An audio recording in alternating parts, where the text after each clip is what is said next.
हम पढ़ रहे थे हाइड्रोलिक्स एंड न्यूमेटिक्स और लास्ट लेक्चर में अपन ने किया था डिफरेंट टाइप्स ऑफ फ्लूइड्स। ठीक है, तो सबसे लास्ट में अपन ने पढ़ा था Newtonian fluid and non Newtonian fluid. मैं डायग्राम फिर से बना देता हूं। न्यूटोनियन फ्लूइड्स कौन से थे? जो कि फॉलो करते थे न्यूटन के लॉ को। न्यूटन का लॉ मींस जो फ्लूइड है वो directly proportional, shear stress is directly proportional to shear strain. अगर बिल्कुल सीधी स्ट्रेट लाइन आ रही है ग्राफ के अंदर, जिसके अंदर इस तरफ है शियर स्ट्रेस और इस तरफ है शियर स्ट्रेन, तो अगर डायरेक्ट स्ट्रेट लाइन आ रही है तो इट मींस ये क्या है, न्यूटन के लॉ को फॉलो कर रहा है। यहां पे वेलोसिटी ग्रेडियंट्स के बारे में बताया था मैंने आपको।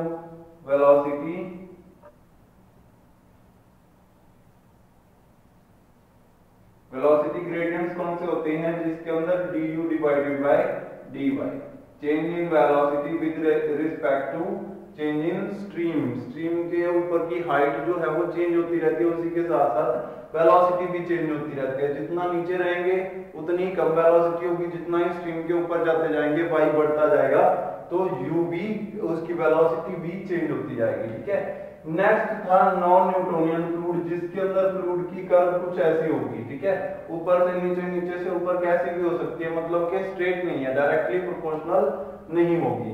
उसके बाद मैंने आपको बताया था next ideal plastic fluids. Ideal plastic fluids कौन से होते हैं?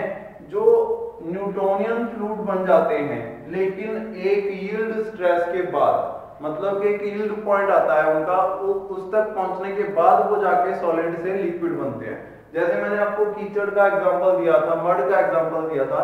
आप क्या करते हो, उसके ऊपर पैर रखते हो तो वो थोड़ी देर के लिए क्या रहता है, वो स्टैंडर्ड सॉलिड की तरह वर्क करता है, लेकिन जैसे जैसे फोर्स उसके ऊपर पड़ती है फिर वो लिक्विड बन जाता है। उसके बाद आपका पैर उसके अंदर दब जाता है। ठीक है, बिल्कुल उसके अंदर जो सारा वर्क होता है वो लिक्विड की तरह होता है। लेकिन पहले उसने कैसे वर्क किया था? पहले उसने सॉलिड की तरह वर्क किया था। इट मींस उसका कुछ ना कुछ यील्ड पॉइंट था, यहां से लेकर यहां तक उसने सॉलिड का काम किया। उसके बाद जाके उसने न्यूटोनियन फ्लूइड को फॉलो किया, न्यूटन लॉ को फॉलो किया। Shear stress is directly proportional to shear strain. जितनी स्ट्रेस बढ़ेगी उतनी ही स्ट्रेन भी बढ़ेगी। इतने एरिया के अंदर उसने कोई लॉ फॉलो नहीं किया। इतने एरिया के अंदर स्ट्रेस इंक्रीज होती रही, स्ट्रेन तो हुई ही नहीं उसके अंदर। स्ट्रेन मतलब कि डिफॉर्मेशन हुआ ही नहीं, स्ट्रेस बढ़ती रही। लेकिन फिर एक यील्ड पॉइंट आया, ये आ गया yield point.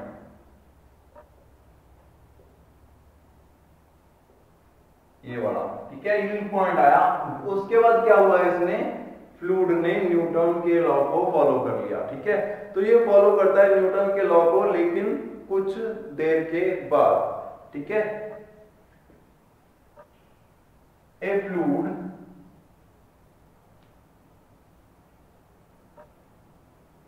in which shear stress is directly proportional to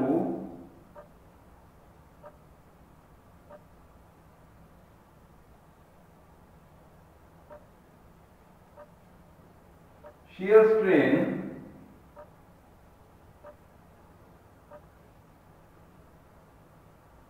after yield stress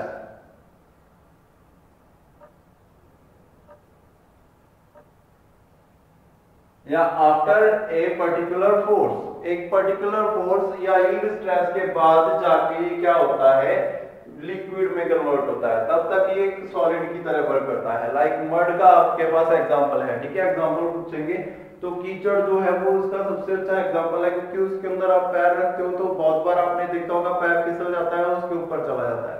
उसके बाद वो लिक्विड की तरह वर्क करता है। ठीक है, तो न्यूटोनियन फ्लूइड की तरह वर्क करता है, लेकिन आफ्टर एन यील्ड पॉइंट के बाद। तो वो कौन सा होगा आपका आइडियल प्लास्टिक फ्लूइड। ठीक है, तो अभी आपने 3 तरीके के फ्लूइड पढ़े हैं। तो उससे पहले 2 आपने पढ़े थे, ideal fluid and real fluid. इनके बारे में तो डेफिनेशन ही अलग होगी, इनका कुछ मैटर नहीं है इसके अंदर। तो आइडियल फ्लूइड कौन से थे, जो रियल में है ही नहीं, incompressible fluid, non viscous fluid, ठीक है, और जिनकी शियर फोर्स 0 हो, और रियल फ्लूइड जो थे उनके अंदर सारी चीजें अवेलेबल थी। अब नेक्स्ट चारों आप एक ही डायग्राम के अंदर पढ़ लेंगे।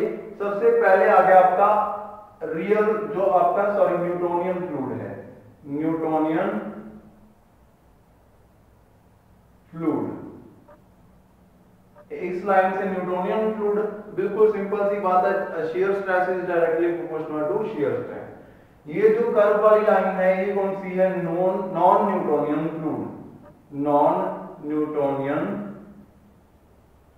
फ्लूइड, जो न्यूटन के लॉ को फॉलो नहीं कर रहा। Shear stress is not directly proportional to shear strain at each point, सारे पॉइंट्स के ऊपर जो है shear stress directly proportional to shear strain नहीं है, ठीक है। थोड़ी देर के लिए हो सकती है, उसके बाद वो उसको अनफॉलो कर गया।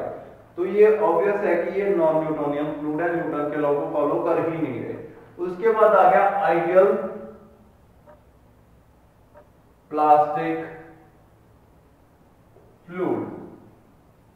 ऐसा फ्लूइड जो पहले तो फ्लूइड नहीं था, पहले तो वो एक सॉलिड की तरह वर्क करता था, लेकिन एक पर्टिकुलर यील्ड पॉइंट के बाद उसने shear stress is directly proportional to shear strain, ये बात मान ली। उसके बाद नेक्स्ट आता है लास्ट वाला थायरोट्रोपिक फ्लूइड, या थायरोट्रोपिक सब्सटेंस, फ्लूइड नहीं कह सकते इसको, अपन लिखेंगे सब्सटेंस, थायरोट्रोपिक सब्सटेंस।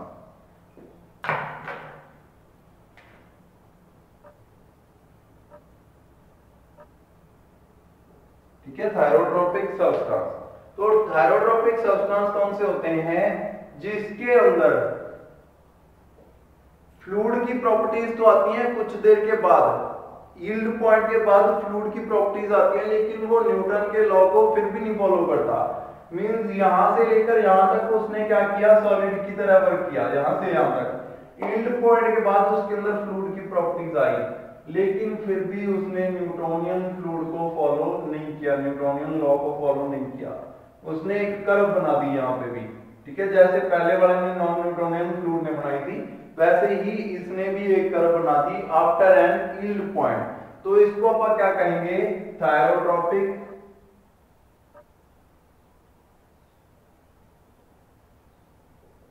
सब्सटेंस,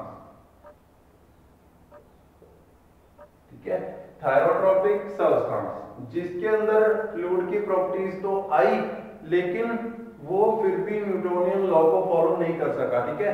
तो उसको अपन बोलेंगे थायरोट्रोपिक सब्सटेंस, ठीक है। ए fluid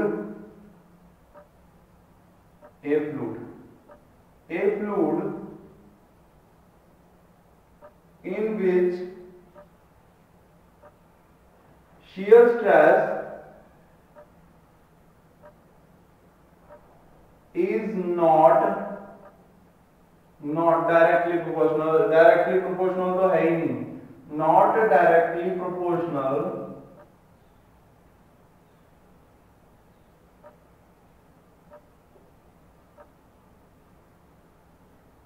to shear strain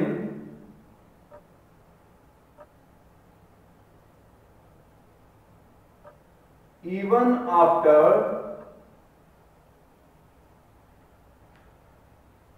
yield point। Yield point के बाद भी उसने क्या किया, shear stress is directly proportional to shear strain, ये बात नहीं मानी। तो ये क्या होगा आपका रियल थायरोट्रोपिक सब्सटेंस होंगे, ठीक है। तो ये अपन ने इसके टाइप्स पढ़ लिए, फ्लूइड के कितने टाइप्स होते हैं, तो सभी के बारे में एक बार फिर से एक्सप्लेन कर देता हूं आपको। बहुत ही सिंपल सी चीजें हैं, इसके अंदर ज्यादा क्वेश्चन इंपॉर्टेंट है, 2-2 नंबर में आएंगे क्वेश्चन। अगर बाय चांस ऑनलाइन एग्जाम होते हैं तो 2-2 नंबर के क्वेश्चन बहुत ज्यादा इंपॉर्टेंट हो जाते हैं। तो क्वेश्चन आएगा कि जो आइडियल फ्लूइड होते हैं वो कौन से होते हैं, जो न्यूटोनियन लॉ को फॉलो करते हैं, जो इनकम्प्रेसिबल हैं, जो ऐसे कुछ ऑप्शन आएंगे, तो आपको इसकी सारी प्रॉपर्टीज पता होनी चाहिए।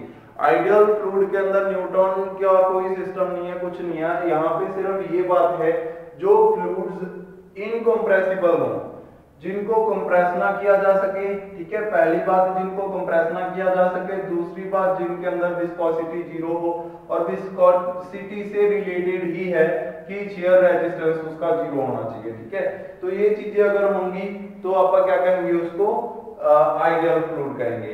रियल फ्लूइड जिनके अंदर ये सारी चीजें होती हैं, असलियत में जितने भी फ्लूइड्स अवेलेबल हैं अर्थ के ऊपर वो सारे रियल फ्लूइड्स हैं। तो दो बातें तो यहाँ पे क्लियर होगी। तीसरा आता है न्यूटोनियन फ्लूइड।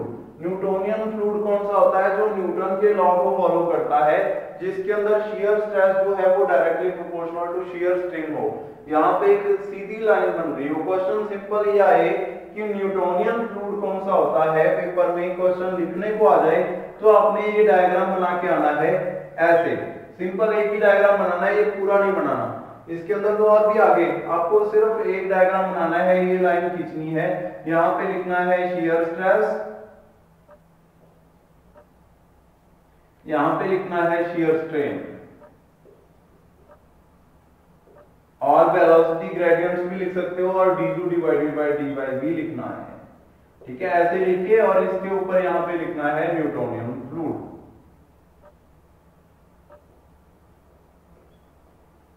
ठीक है, ये चीज इतना। और उसके बाद इसकी डेफिनेशन भी लिखनी है। Shear stress is directly proportional to shear strain, that is Newtonian fluid. जो न्यूटन के लॉ को फॉलो करते हैं उसको क्या कहते हैं, न्यूटोनियन फ्लूइड कहते हैं, ठीक है। तो यहाँ पे न्यूटोनियन फ्लूइड कौन से, ये वाली लाइन वाले जिसके अंदर shear stress is directly proportional to shear strain हो। उसके बाद नेक्स्ट आता है फोर्थ, नॉन न्यूटोनियन फ्लूइड, जिसके अंदर कर्व बन रही है, shear stress is not directly proportional to shear strain, उसको आप क्या बोलेंगे, नॉन न्यूटोनियन फ्लूइड्स, ठीक है। उसके बाद आता है ideal plastic fluid. Ideal plastic fluid कौन से होते हैं, जिनके अंदर कुछ देर के लिए न्यूटन का कोई लॉ फॉलो नहीं करते वो, लेकिन जैसे जैसे उनके अंदर यील्ड पॉइंट तक पहुंचते हैं वो, तो उसके बाद वो फॉलो करते हैं न्यूटन के लॉ को, ठीक है। तो वो कौन से होंगे, आइडियल प्लास्टिक फ्लूइड्स। उसके बाद लास्ट था, मैंने आपको बताया था थायरोट्रोपिक सब्सटेंस, जिसके अंदर फ्लूइड की प्रॉपर्टीज हैं लेकिन वो न्यूटन के लॉ को फॉलो नहीं करते even after an yield point, मतलब कि यील्ड पॉइंट तक तो वो ऐसे ही दिखाएंगे कि वो सॉलिड है, यील्ड पॉइंट के बाद वो फ्लूइड की तरह प्रॉपर्टीज लेके आएंगे, लेकिन फिर भी वो न्यूटन के लॉ को फॉलो नहीं करेंगे, तो उनको आप क्या कहेंगे, थायरोट्रोपिक सब्सटेंस। तो अपन ने सबके बारे में पढ़ लिया है। नेक्स्ट अपन देखते हैं कि हाइड्रोलिक्स एंड न्यूमेटिक्स का मैकेनिकल इंजीनियरिंग में क्या जरूरत है, कैसे वो वर्क करेंगे। सबसे पहले तो फ्लूइड के बारे में ही पढ़ रहे हैं आप, ठीक है। तो फ्लूइड ही इंपॉर्टेंट है कि फ्लूइड क्या होता है, फ्लूइड के बारे में अपन ने डेफिनेशन कर ली है, ठीक है। तो नेक्स्ट आता है फ्लूइड मैकेनिक्स, एक सब्जेक्ट है fluid mechanics.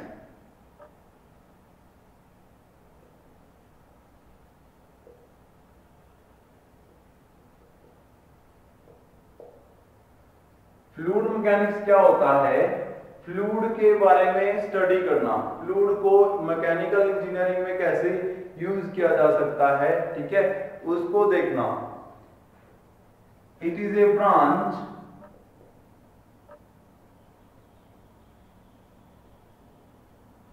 Of engineering science which deals with the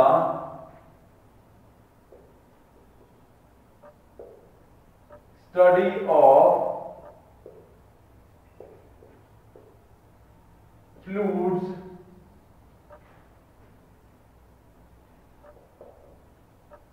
fluid behaviour के ऊपर स्टडी करना, ठीक है।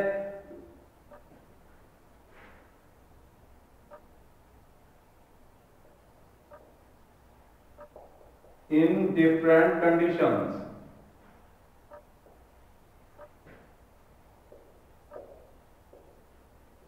अलग अलग कंडीशंस के अंदर फ्लूइड के बिहेवियर को स्टडी करना क्या कहलाता है, फ्लूइड मैकेनिक्स कहलाता है, ठीक है। तो ये एक ब्रांच है इंजीनियरिंग साइंस की, ये अपने पास नहीं है इस बार, लेकिन ये क्वेश्चन आ जाता है कि फ्लूइड मैकेनिक्स क्या होता है, ठीक है। तो आपको पता होना चाहिए कि फ्लूइड के बिहेवियर को, फ्लूइड कैसे वर्क करेगा, अगर उसके ऊपर फोर्स लगा दी जाए अगर उसको आप शेयर करने की कोशिश करें तो कैसे बिहेव करेगा, ये सारी चीजें उसके अंदर आती हैं। नेक्स्ट इसी के अंदर आता है फ्लूइड का, कि फ्लूइड को 3 पार्ट्स में डिवाइड किया जाता है। तो फ्लूइड जो होते हैं, जब फ्लूइड मैकेनिक्स जो है, फ्लूइड मैकेनिक्स यानी उसकी स्टडी को 3 हिस्सों में डिवाइड किया जा सकता है। Is divided into 3 parts, 3 parts, 3 parts में उसको डिवाइड कर दिया जाता है फ्लूइड मैकेनिक्स को। ठीक है, तो सबसे पहला कौन सा आता है, स्टैटिक्स। स्टैटिक्स होता है रुका हुआ, सिंपल से नाम से ही क्लियर हो जाना चाहिए। जब भी आपको कोई भी चीज स्टैटिक्स मिले, स्टैटिक मींस किसी रुके हुए चीज के ऊपर। अब ध्यान दो, ये मार्कर है, इसको मैंने यहाँ पे पकड़ रखा है। अब ये स्टैटिक फोर्सेस लग रही है इसके ऊपर, मतलब कि रुकी हुई चीज के ऊपर जितनी भी फोर्सेस लग रही है उनको बोलते हैं स्टैटिक फोर्सेस। तो ऐसे ही अगर आप फ्लूइड मैकेनिक्स के अंदर बात करें तो फ्लूइड अगर रुका हुआ है, स्टेबल कंडीशन में है, तो उसके ऊपर कौन कौन सी फोर्सेस लग रही हैं उसको आप क्या बोलेंगे, स्टैटिक्स बोलेंगे। ठीक है, the study of incompressible fluid, the study of incompressible fluid, fluid के बारे में जितनी भी स्टडी होगी वो इनकम्प्रेसिबल फ्लूइड के ऊपर ही होगी। कंप्रेसिबल फ्लूइड जो होते हैं वो क्या करते हैं, अपनी ओरिजिनल जो प्रॉपर्टीज हैं उसको सही से फॉलो नहीं करते। तो जो आइडियल फ्लूइड के ऊपर आप रिसर्च करेंगे ताकि बाद में जाके वो रियल फ्लूइड के ऊपर भी फॉलो करवा सके और उसके अंदर रिजल्ट का थोड़ा बहुत डिफरेंस आएगा। ठीक है, तो आप जस्ट आइडियल फ्लूइड मान के चल रहे हैं ना, स्टडी ऑफ इनकम्प्रेसिबल फ्लूइड लिख लो। ठीक है, क्योंकि वही आप उसके ऊपर ही कर रहे हैं, इनकम्प्रेसिबल फ्लूइड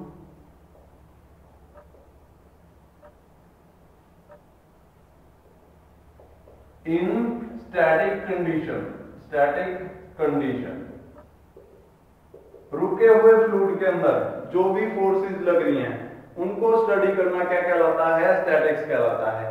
नेक्स्ट दोनों के नाम लिख देता हूं, उसके बारे में डेफिनेशन अपन नेक्स्ट लेक्चर के अंदर करेंगे। स्टैटिक्स की डेफिनेशन अपन ने कर ली है। नेक्स्ट आता है काइनेटिक्स। काइनेटिक्स के अंदर आगे दो ब्रांचेस है, काइनेमेटिक्स एंड डायनामिक्स। तो मैं सीधा ही लिख देता हूं काइनेमेटिक्स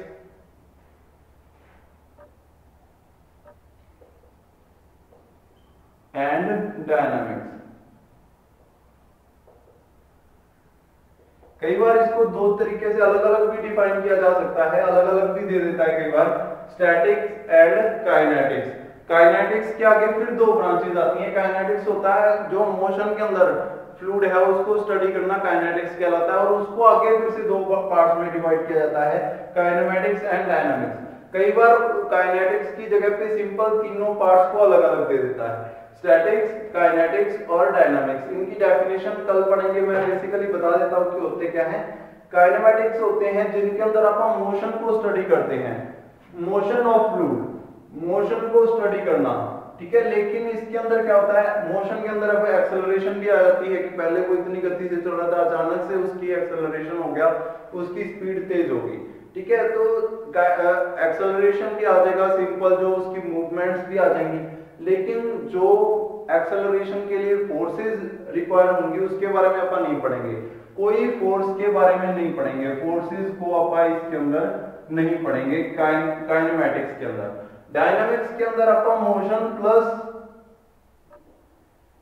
जो उसको कॉज कर रही है फोर्सेस उसके बारे में भी पढ़ेंगे। ठीक है, सिर्फ इतना सा डिफरेंस है इन दोनों के बीच में। अगर आप फोर्सेस को नेग्लेक्ट कर दे तो कौन सी स्टडी होगी, काइनेमेटिक्स। अगर आप फोर्सेस को नेग्लेक्ट ना करें और उनके बारे में भी स्टडी करें तो वो कौन सी स्टडी होगी, डायनामिक्स। ठीक है, तीन तरीके के जो होते हैं। बाकी नेक्स्ट जो है अपन नेक्स्ट लेक्चर के अंदर करेंगे। आज के लिए इतना ही, थैंक यू।